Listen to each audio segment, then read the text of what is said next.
Okay, so we had started discussion over the chapter culture. ठीक है, culture को हमने discuss करना शुरू किया था, and we had studied different aspects of culture. That what is culture, ठीक है, what are the types of culture, what are the types of culture, what are the characteristics of culture, and the definition of culture. ठीक है, तो characteristics of culture, types of culture included four: material, non-material, real and ideal culture. फिर elements of culture की तरफ गए, हमने वो सारा ही पढ़ी थी। फिर उसके बाद हमने लास्ट लेक्चर में मार्जिनल पर्सन या कल्चरल हाइब्रिड के बारे में पढ़ा था। Then we had studied about cultural lag of William Ogburn, ठीक है। फिर उसके बाद हमने कॉजेज ऑफ कल्चरल लैग पढ़ा था, and hindrances in the way of cultural lag, वो हमने पढ़े। So today we are going to move towards cultural variability, ठीक है। Now cultural variability basically refers to the change. Usually क्या होता है हमारे माशरे में, every culture is different from that of another culture, so therefore cultural variability is found everywhere, ठीक है। तो कल्चरल वेरिएबिलिटी क्या है? Culture varies from person to person and society to society. हर सोसाइटी में, हर पर्टिकुलर रीजन का, हर particular community का, हर पर्टिकुलर फैमिली का क्या होता है, कल्चर दूसरे कल्चर से मुख्तलिफ होता है, ठीक है। From person to person the culture is different, from society to society the culture is different. इस इन डिफरेंसेस की वजह से क्या होता है, अगर फॉर एग्जांपल आपके नॉर्म्स एंड वैल्यूज सेपरेट होते हैं, आपके कल्चरल वैल्यूज सेपरेट होते हैं, ठीक है, आपके फॉकवेज एंड मॉरल्स डिफरेंट होते हैं। So just because of these cultural differences, they create the differences in government, these create differences in dresses, these create differences in languages, family, marriage, education and economic system, which indicate differences in the society। क्या होता है हमारे माशरे में जब ये छोटे छोटे डिफरेंसेस होते हैं, ये डिफरेंसेस क्या होते हैं, एक पर्टिकुलर, फॉर एग्जांपल हमारे सामने पश्तून और बलोच का जो डिफरेंस है, ठीक है, तो वो क्या है कि कुछ चीजों में उनकी कल्चरल डाइवर्सिटी पाई जाती है, फॉर एग्जांपल ड्रेसेस में पाई जाती होंगी, लैंग्वेजेस में पाई जाती होंगी। तो इनकी वजह से ओवरऑल सोसाइटी में डिफरेंसेस देखने को मिलते हैं। सो cultural variability means that culture is not always same in every part of the society, whereas it is different and it varies from person to person, it varies from family to family, and it varies from society to society। तो इन cultural variability की वजह से क्या होता है, हमारे माशरे में एक डाइवर्स टाइप ऑफ सोसाइटी देखने को मिल जाती है, जिसमें हमारे पास मल्टी कल्चरलिज्म एग्जिस्ट करता है। मल्टी कल्चरलिज्म या मल्टाई कल्चर।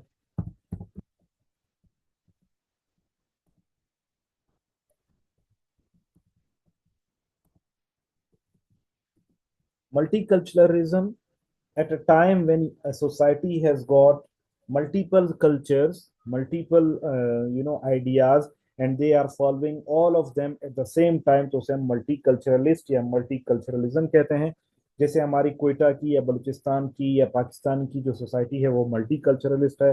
यहाँ पर बहुत सारे डाइवर्स बैकग्राउंड से फैमिलीज मौजूद है, यहाँ पर बहुत सारे डाइवर्स बैकग्राउंड से हमारे पास डिफरेंट काइंड ऑफ ट्रेंड्स मौजूद हैं, ठीक है, जिसकी वजह से हम क्या करते हैं, कल्चरल वेरिएबिलिटी का सामना करना पड़ता है हमें।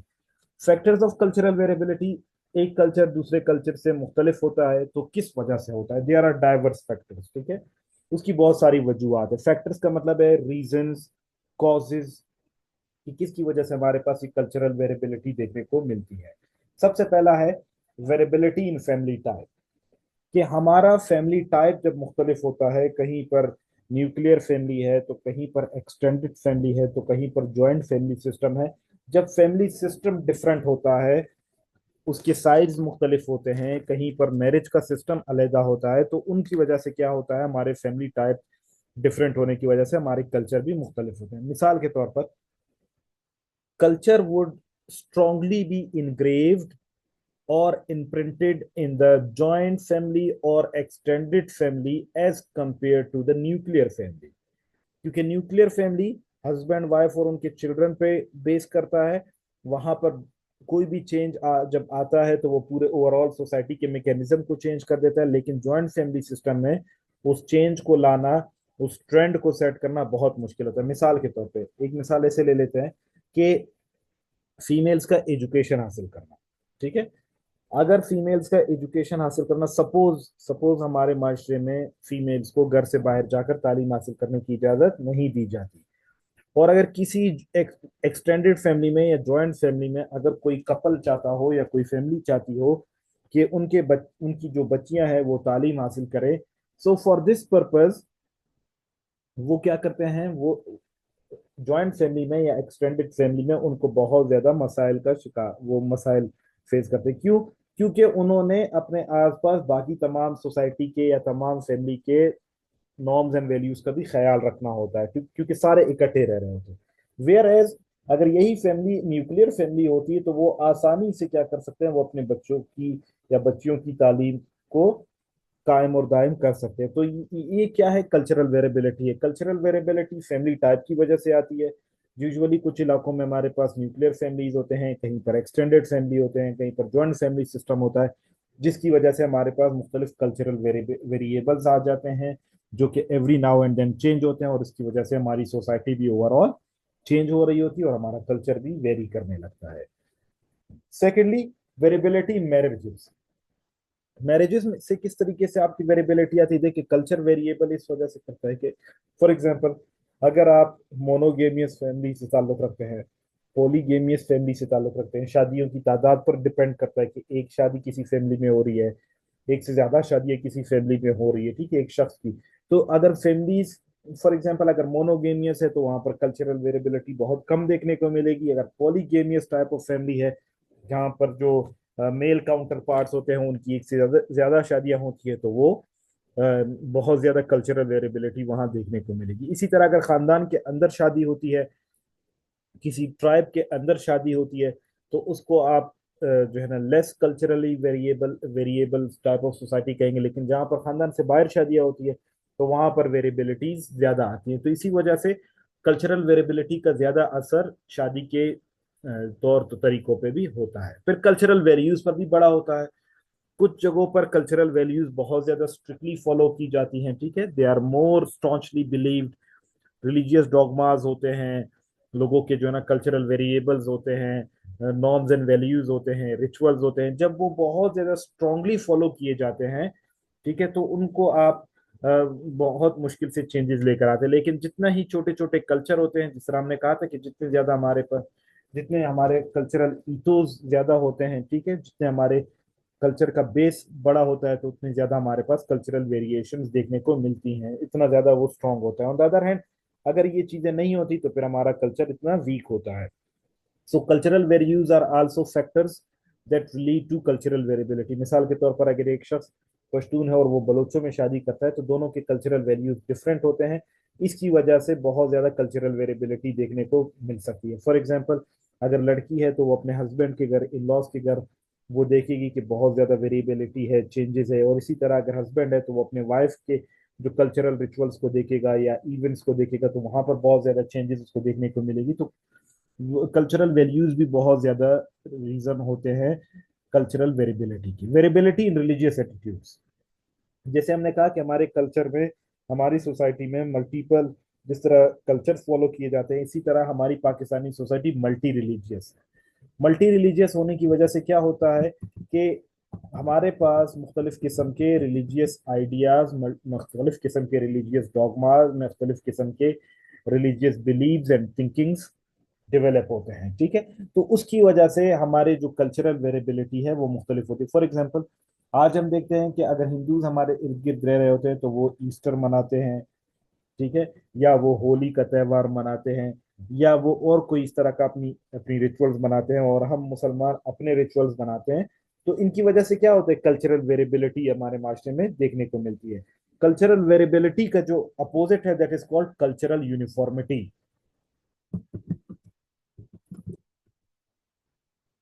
कल्चरल यूनिफॉर्मिटी, कल्चरल यूनिफॉर्मिटी क्या है? जब तमाम कल्चर एक ही जैसा हो, ठीक है, तो उसे कल्चरल यूनिफॉर्मिटी कहते हैं। लेकिन अगर उसमें मुख्तलिफ हो, डिफरेंसेस हो, तो फिर उसे हम कल्चरल वेरिएबिलिटी कहेंगे, ठीक है। तो एक रिलीजियस एटीट्यूड्स की वजह से भी हमारे कल्चर में बड़ा असर देखने को मिलता है। फॉर एग्जांपल, अगर हम देखते हैं कि अगर हम मोनोथीस्टिक या पॉलीथीस्टिक सोसाइटी को देखते हैं तो इन सब के जो कल्चर है उनमें बड़ा फर्क है, ठीक है। उनके आइडियाज में बड़ा फर्क है, उनके बिलीव्स एंड प्रैक्टिसेस में बड़ा फर्क है। तो रिलीजियस एटीट्यूड्स मुख्तलिफ होने की वजह से हमारे पास मुख्तलिफ किस्म के वेरिएशंस देखने को मिलती हैं किसी भी कल्चर में। वेरिएबिलिटी इन गवर्नमेंट और पॉलिटिकल सिस्टम। अगर कहीं पर आपका स्टेट ओन रिलीजन है, ठीक है, फॉर एग्जांपल पाकिस्तान का स्टेट ओन रिलीजन इस्लाम है, इसराइल का जूइज्म है, ठीक है। तो इस तरीके से क्या होता है, जब आपके पास मुख्तलिफ रिलीजन्स होते हैं तो आपके पॉलिटिकल सिस्टम भी इसी तरह वेरी करते हैं। फॉर एग्जांपल पाकिस्तान में डेमोक्रेसी चल रही है, ठीक है। अच्छा, यूके वगैरह में मोनार्की चल रही है। इसी तरीके से कहीं पर डिक्टेटरशिप चल रही है, कहीं पर वन पार्टी सिस्टम है, कहीं पर मल्टीपल टाइप ऑफ सिस्टम चल रहा है, कहीं पर पार्लियामेंटेरियन सिस्टम है, कहीं पर प्रेसिडेंशियल सिस्टम है, ठीक है। तो क्या होता है कि जब आपके पास मल्टीपल टाइप्स आते हैं गवर्नमेंट की, मल्टीपल टाइप्स आते हैं पॉलिटिकल सिस्टम की, तो उसकी वजह से भी चेंजेस आती हैं। इसकी सिंपल मिसाल ये ले लें कि पाकिस्तान और तुर्किया का अगर हम कंपैरिजन आपस में करें, so the major difference is of political system, that Pakistani political system is parliamentarian in nature, where president is only the head.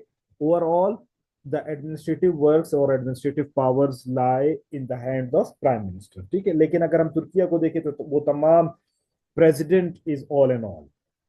तो इसी तरीके से क्या होता है, जो भी वेरिएबिलिटी आ रही है, जो भी सिस्टम चेंज हो रहा है हमारी आइडियोलॉजीज में, उनकी आइडियोलॉजीज में, हमारे कल्चर में, उनके कल्चर में जो डिफरेंसेस आ रहे हैं, वो किस वजह से हो रहा है, गवर्नमेंट के मैकेनिज्म की वजह से। क्योंकि कहीं पर एक बंदा डिक्टेट कर देता है और वो बात पूरी हो जाती है, और दूसरी तरफ जो है ना एक बंदा पूरी स्ट्रगल करता है, जब तक उसको पूरा कैबिनेट अप्रूव नहीं करता तब तक उस चीज को अप्रूवल नहीं होती, उस चीज को इम्प्लीमेंट नहीं किया जा सकता।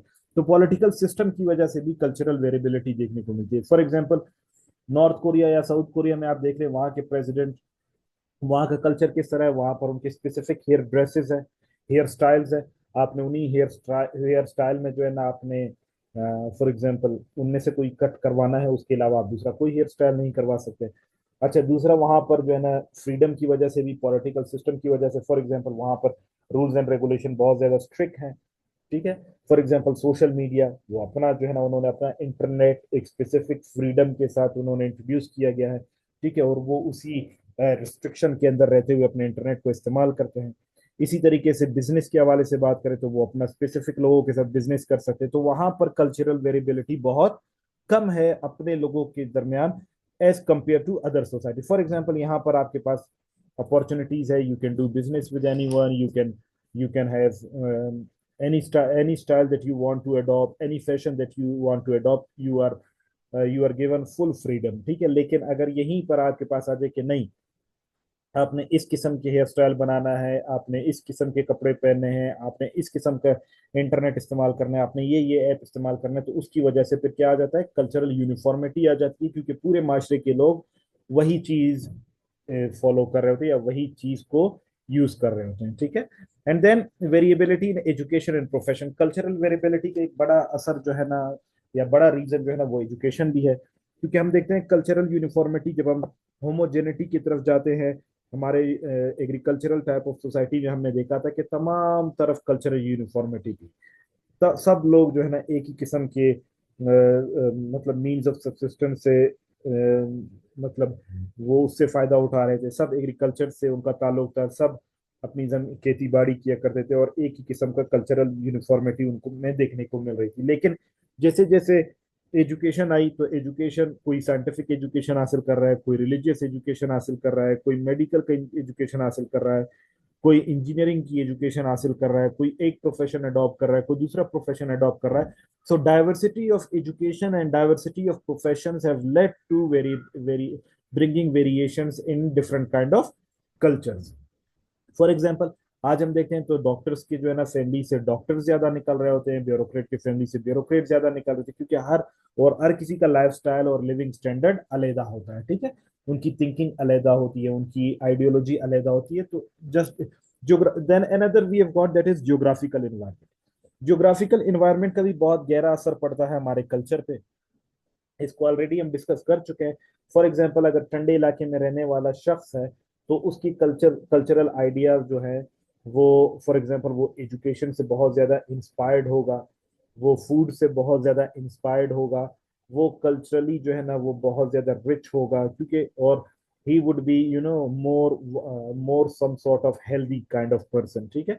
ऑन द अदर हैंड, अगर एक शख्स गर्म इलाके में रहता होगा तो गर्म इलाके में रहने वाला शख्स, उसको वाटर स्कैर्सिटी का सामना करना पड़ेगा, वो इतना ज्यादा हेल्दी नहीं होगा, मतलब ओबेस या फैट नहीं होगा, ही वुड बी मस्कुलर मस्कुलर होगा। दूसरा, ही would be having much mountainous type of land, तो उसकी वजह से उसका एटीट्यूड डेवलप होगा, वो रिजिड होगा, सख्त होगा, ठीक है, ही would B staunch believer.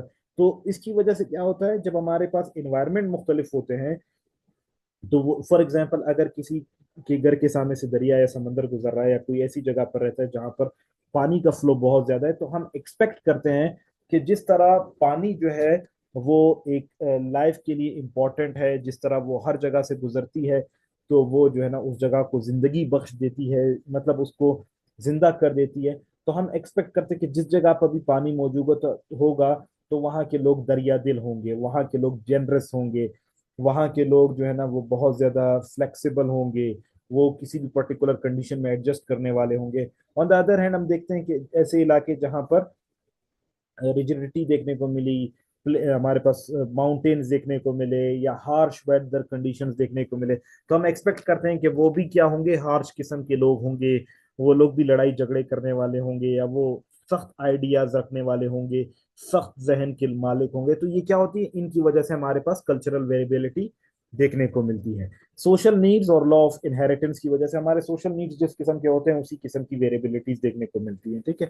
For example, एक वक्त था जहाँ जब मोनो पॉलीगेमियस टाइप ऑफ फैमिलीज बहुत ज्यादा हुआ करती थी, लेकिन आज हम देखते हैं कि लॉ ऑफ इनहेरिटेंस की वजह से हमारे सोशल नीड्स पूरे ना होते नहीं होते, इस वजह से लोग मोनोथिस्टिक टाइप ऑफ सोसाइटी की तरफ हो गए हैं, तो वेरिएबिलिटी देखने को मिल रही है। इसी तरह लॉ ऑफ इनहेरिटेंस की तरफ देखते हैं कि पहले लोग जो है ना वो जमीन और जायदाद को इतना खरीदते नहीं थे, वो उस पर अपनी अजारादारी कायम नहीं करते थे, लेकिन आज उसकी उसके बाद हम देखते हैं तो हर कोई जो है ना अपने घर बनाने की जो है ना वो सोच रखता है, हर कोई अपने फैमिली को लिमिटेड रखने की कोशिश करता है। उसकी मेन रीजन क्या है, वो लॉ ऑफ इनहेरिटेंस है कि the less children we have the better in nurturing we can do, ठीक है। तो इसकी वजह से भी हमारे पास कल्चरल वेरिएबिलिटी देखने को मिल रही है। फॉर एग्जांपल, आप एशिया की आबादी उठाकर देख ले और आप यूरोप की आबादी उठाकर देख ले, तो इन एशिया कंपैरेटिवली कल्चरली जो है ना वो बहुत डिप्राइव्ड है, उसमें बहुत ज्यादा गुर्बत है, उसमें बहुत ज्यादा क्राइम है as compare to European countries. वो इस वजह से क्योंकि यहाँ पर हमारे जो सोशल नीड्स है वो बहुत ज्यादा है, हमारे इनहेरिटेंस के जो लॉज है या हमारी जो पॉपुलेशन है वो बहुत ज्यादा है as compare to the European countries, तो इस वजह से कल्चरल वेरिएबिलिटी आती है। Types and styles of languages, settlement, temporary और परमानेंट, हमारी लैंग्वेजेस की वजह से भी बहुत वेरिएबिलिटी देखने को मिलती है। For example, if someone speaks Pashto, तो he will be unable to understand Bravi or Balochi, and the one who speaks Bravi or Balochi will be unable to understand Sindhi or Punjabi। तो इसकी वजह से cultural variability देखने को मिलती है। Every language is linked with different kind of culture, तो इस वजह से cultural variability is one of the leading factor that is caused by styles of languages. इसी तरह सेटलमेंट का भी बड़ा असर पड़ता है कि आप जब एक परमानेंट एक जगह पर सेटल हो जाते हैं, परमानेंट सेटलमेंट आपकी मौजूद होती है, सेडेंट्री टाइप ऑफ सोसाइटी में आप रह रहे होते हैं, तो आपके पास बहुत ज्यादा चेंजेस देखने को मिलती है। लेकिन अगर आप टेम्पररी कहीं पर रह रहे होते हैं तो टेम्पररी की वजह से आप पर इतना ज्यादा सोसाइटी का असर नहीं पड़ता। Modes of cultivation and invention and discoveries की वजह से भी आपके पास बहुत ज्यादा कल्चरल वेरिएबिलिटी देखने को मिलती है, चेंजेस इन कल्चर देखने को मिलती हैं, क्योंकि जितनी ज्यादा चेंजेस आती हैं उतनी ही ज्यादा चेंजेस जो है ना आपके जितनी ज्यादा इन्वेंशन एंड डिस्कवरीज होती हैं उतनी ही ज्यादा चेंजेस आपके माशरे में आती हैं और कल्चरल वेरिएबिलिटी देखने को मिलती है। And adaptability of human behaviour, role of individual, usually क्या होता है, अगर जितना इंसान एडॉप्टिव होता है नेचर में, ठीक है, अगर एक्सचेंज को एक्सेप्ट करने वाला होता है तो वो कल्चरल वेरिएबिलिटी लेकर आता है, and if they are not, तो फिर कल्चरल वेरिएबिलिटी कम देखने को मिलती है। So I hope the cultural variability is clear to everybody. Over to you all. If you have any question, please drop it in the chat box. If not, please drop me clear in the chat box.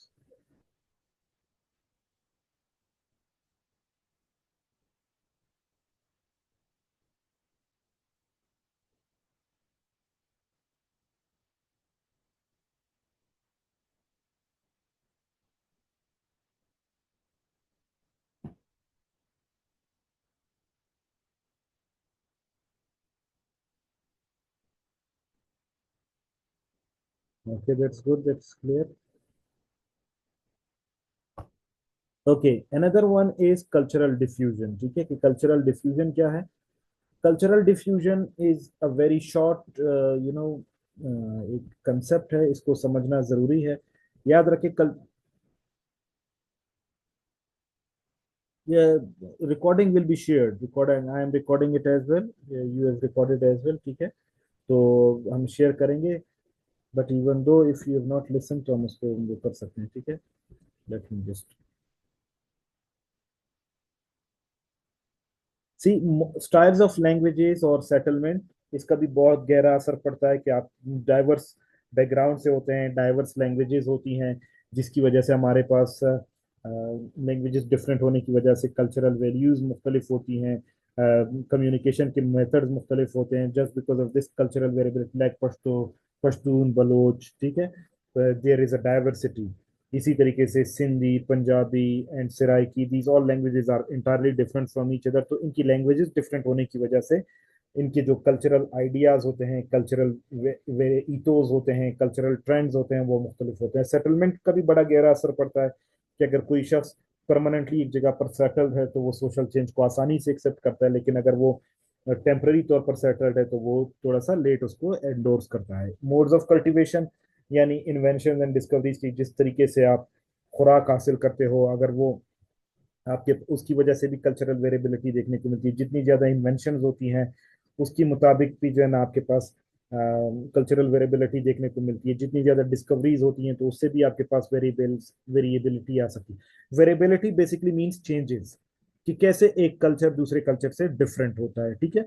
और इंसान के एडॉप्टेबिलिटी पे भी बड़ा असर पड़ता है कि अगर आप वो किसी भी अगर एक इंसान है वो चीज़ों को बहुत जल्दी कैच कर लेता है, बहुत जल्दी एक्सेप्ट कर लेता है, तो वहां पर कल्चरल अवेलेबिलिटी कम होगी। लेकिन अगर वो आसानी से उसको एक्सेप्ट नहीं कर पाते, so there would be less cultural variability. I hope it's clear गजन now. Okay, we have got another concept that is cultural diffusion. Cultural diffusion क्या है? Cultural diffusion is a very easy concept, ठीक है? Remember one thing, our culture has got one of the main characteristics, that is culture is always dynamic. Culture क्या होता है? हमेशा dynamic होता है। इट एक्सेप्ट सोशल चेंज, ये social change को एक्सेप्ट करता है, and it gets influenced by every factor, directly और इनडायरेक्टली। ये हमारे माशरे में डायरेक्टली हो या इनडायरेक्टली हो, ये इन्फ्लुएंस होता रहता है। So cultural diffusion, this is the process by which cultural traits of one society directly or indirectly spread to other societies is called cultural diffusion. Cultural diffusion क्या होता है? ये एक ऐसा प्रोसेस होता है जिसमें एक कल्चर के कुछ ट्रेड्स यानी खसूसियात डायरेक्टली तौर पर या इनडायरेक्टली तौर पर किसी दूसरे कल्चर का जाकर हिस्सा बन जाते हैं। आगे एग्जांपल्स में मैं आपके सामने इसको मजीद क्लियर करूंगा। No societies is pure in culture. याद रखें, मैंने आपको बताया कि हमारे कल्चर का एक सबसे बड़ी खासियत यह है, और एक एवर लास्टिंग खासियत यह है कि इट इज डायनामिक, ठीक है? तो ये क्या होता है? ये एवरी नाउ एंड देन ये हर अच्छी चीज को या जरूरत की चीज को एक्सेप्ट करता है as making it the part of its life, and discards everything that is not required. So no society is pure in culture.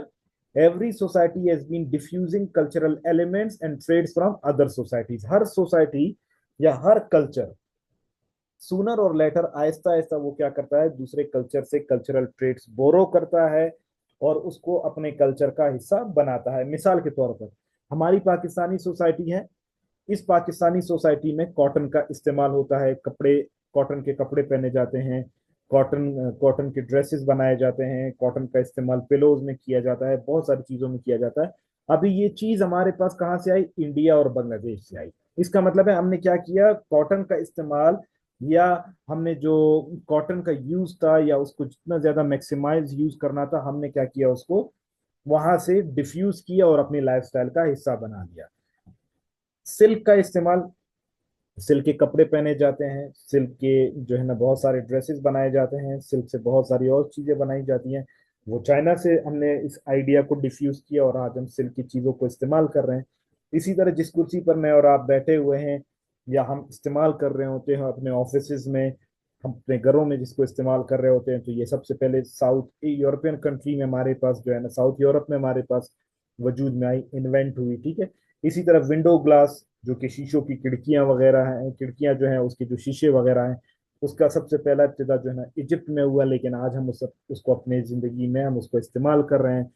कोई शख्स अगर वो सिगरेट पीता है, तो सिगरेट की इब्तिदा जो है ना मेक्सिको से हुई, लेकिन हमने क्या किया, हमने मीडिया के जरिए से, हमने कम्युनिकेशन के जरिए से, हमने ट्रांसपोर्टेशन के जरिए से हमने उन चीजों को देखा और उनको अपनी जिंदगी का हिस्सा बना लिया। इसी तरह खाने पीने की चीजें देखी जाए तो पिज्जा है, हमारे लोग बहुत ज्यादा इसको पसंद करते हैं फास्ट फूड में पिज्जा को, इसकी जो है ना बाकायदा इब्तिदा इटली से हुई। तो हम देखते हैं कि हमारी जिंदगी में ये चीजें बिल्कुल नहीं थी, लेकिन with the passage of time हमने क्या किया, हमने मल्टीपल सोसाइटी से इन्फ्लुएंस हुए और वहां के कल्चरल आइडियाज को हमने अपने कल्चर में क्या किया, डिफ्यूज किया। So whenever we diffuse directly और indirectly any cultural trait of one culture into another culture, तो हम उसे क्या कहते हैं, कल्चरल डिफ्यूजन कहते हैं। इसकी सिंपल एक और मिसाल लेते हैं। पंजाबी कल्चर में या उर्दू कल्चर में ज्यादातर शादियों में दूध पिलाई की रस्म की जाती थी, जिसमें जो दूल्हा होते हैं उसको दूध पिलाया जाता है और उसके उसकी जूते वगैरह निकाले जाते हैं और उसकी सालियां उससे पैसों की डिमांड करते हैं, इफ यू नो इट, ठीक है। तो आजकल हम देखते हैं पश्तूनों में और बलोचों में भी वो चीज डिफ्यूज हो चुकी है। So anything that you have taken from any other culture and you have made it the part of your own culture, जैसे फॉर एग्जांपल यूरोपियन कल्चर से हमने अभी एक चीज डिफ्यूज की है, that is wearing of jeans, ठीक है। जब हम जीन्स पहनते हैं तो हमने क्या किया, डिफ्यूज किया। तो हर वो ट्रेड जो कि हमने किसी दूसरे कल्चर से डिफ्यूज की गई हो, हमारा क्या है, हमारे कल्चर में तो ये चीजें मौजूद नहीं है, लेकिन हमने उन तमाम चीजों को अपने कल्चर में डिफ्यूज किया है। सो this is cultural diffusion. I hope it is clear. If you have any question, you may please drop me your question, and at least if in your mind, males and females, at least drop anything, any one thing that you think has been diffused from any other culture in our cultures. Come on, quickly, everyone.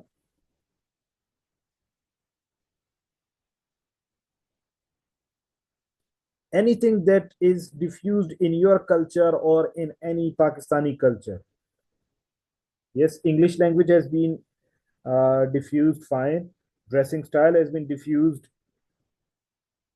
Yes, sure, we can. Pant, shirt, absolutely. Dressing style, okay. What else? Events, okay. Balochi dress, अब पठान पंजाबी सब पहन रहे हैं, absolutely, no doubt in that. Haircuts, absolutely. French cuts, ठीक है, that's good. Technology, absolutely technology, आज हम mobile phone का इस्तेमाल कर रहे हैं, इंटरनेट का इस्तेमाल कर रहे हैं, टेक्नोलॉजी का इस्तेमाल कर रहे हैं, these all are included. So this is cultural diffusion. I hope it's clear to everybody.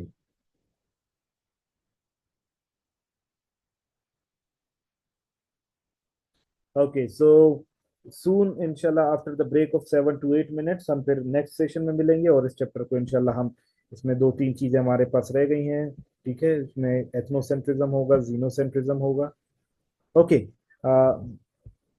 Ethnocentrism and xenocentrism, okay. Let's discuss some of the factors. कौन से फैक्टर्स ऐसे हैं जिसकी वजह से कल्चरल डिफ्यूजन आती है, व्हाट आर द फैक्टर्स, ठीक है। किस what are the reasons of cultural diffusion. सबसे पहले quick means of transportation and communication. आजकल हमारे पास क्या हो गया कि हम बहुत आसानी से एक जगह से दूसरी जगह सफर कर लेते हैं, हम लोगों के साथ कम्युनिकेशन में रहते हैं, हम उनको टीवी के जरिए से, हम उनको सोशल मीडिया के जरिए से हम उसको फॉलो कर रहे होते हैं, हम उनको उनके फैशन को देख रहे होते हैं, जिसकी वजह से हम जल्दी से उसको अडॉप्ट कर लेते हैं, ठीक है। जब तो इसकी वजह से बहुत जल्दी हमारे पास कल्चरल डिफ्यूजन होता है। मिसाल के तौर पर यहाँ से आपको विद इन अ डे आप जो है ना यूरोप के किसी भी शहर में चले जाते हो, आप अमेरिका के किसी शहर में चले जाते हो और वहां से आप कोई चीज सीखते हो और आप दूसरे दिन आप वापस पाकिस्तान में आकर उस चीज को इंट्रोड्यूस करवा देते हो, ठीक है। चाइना में कोई आपने टेक्नोलॉजी देखी, आप उसकी कॉपीज बनाकर आप यहाँ पर पाकिस्तान में उसको इंट्रोड्यूस करवा देते हो। तो इसकी वजह से कल्चरल डिफ्यूजन बहुत आ जाती है, ठीक है। कम्युनिकेशन भी है, मिसाल के तौर पर यहाँ से आप जो है ना किसी के साथ बात कर रहे हैं, वो आपको किसी चीज के बारे में बताता है, कोई नई आइडियाज बताता है, कोई नई चीज बताता है और यहाँ पर आप उसको इम्प्लीमेंट कर देते हो। इंटरेक्शन एंड रिलेशनशिप, आजकल हमारे जो रिलेशनशिप्स हो गए वो बहुत ज्यादा वाइड हो गए हैं। हमारे रिलेशनशिप ज्योग्राफी जो है ना वो बेशक बहुत ज्यादा वास्ट है, लेकिन हमारे रिलेशनशिप बहुत ज्यादा क्लोज हो चुके हैं just because of technological use. ठीक है, कि हमारे जो इंटरेक्शन हो गए हैं वो क्विक हो गए हैं, बहुत आसानी से हम मुल्क में पूरी दुनिया में रहने वाले किसी भी शख्स से एक क्लिक पर हम लोगों के साथ बात कर सकते हैं, उनके साथ रिलेशनशिप डेवलप कर सकते हैं, जिसकी वजह से हमारे पास कल्चरल डिफ्यूजन देखने को मिलती है। Another important factor is the desire. We all are willing to diffuse the things. हम खुद चाहते हैं कि हमारे माशरे में क्या आए, चेंजेस आए, and we all are always ready to bring social change and cultural change, जिसकी वजह से हमारे पास डिफ्यूजन आसानी से आ रही होती है। ठीक है, पावर ऑफ कंपटीशन, कंपटीशन का होता है, पावर होता है। ठीक है, जब आप उस चीजों को हासिल करना चाहते हैं कंपटीशन के जरिए से, पावर को हासिल करना चाहते हैं, तो आप तमाम जो है ना, फॉर एग्जांपल आज आप जॉन जे मैशियोनिस की किताब पढ़ते हैं, आप शंकर राव इंडियन ऑथर की किताब पढ़ते हैं, तो आप क्या कर रहे हो, आहिस्ता आहिस्ता उनके आइडियाज को डिफ्यूज कर रहे हो। आप यहाँ पर बैठकर किसी और की आइडियाज को, किसी और प्रोफेसर की आइडियाज को आप सुनते हो और उसको अपने माइंडसेट में, फॉर एग्जांपल अगर मैं आपके सामने बात करूं तो मैं रिलीजन ऑफ ह्यूमैनिटी को बहुत ज्यादा फॉलो करने वाला हूँ। ठीक है, तो वो क्या होता है, आपने उसके आइडियाज को अपने माइंड में डिफ्यूज किया, तो आपकी जो कंपटीशन होती है, आपकी जो अपनी इंडिविजुअलिज्म होती है, आपकी जो अपनी रिस्पेक्ट होती है, उसकी वजह से भी कल्चरल डिफ्यूजन देखने को मिल सकती है। कभी कभार इसमें जो है ना रुकावटें आती हैं कल्चरल डिफ्यूजन में, वो उस वजह से आती हैं अगर कुछ इलाकों में कम्युनिकेशन या ट्रांसपोर्टेशन का कोई खास जो है ना वो ना हो। जैसे हमारे गांव देहात में आज भी लाइफस्टाइल वही ओल्ड है, ट्रेडिशनल है, तो वहां पर चेंजेस इतनी नहीं आती, डिफ्यूजन इतना नहीं आता, वो इस वजह से, या चेंज इतनी जल्दी से नहीं आता क्योंकि वहां पर कम्युनिकेशन या ट्रांसपोर्टेशन की जो मीन्स है वो बहुत स्लो है।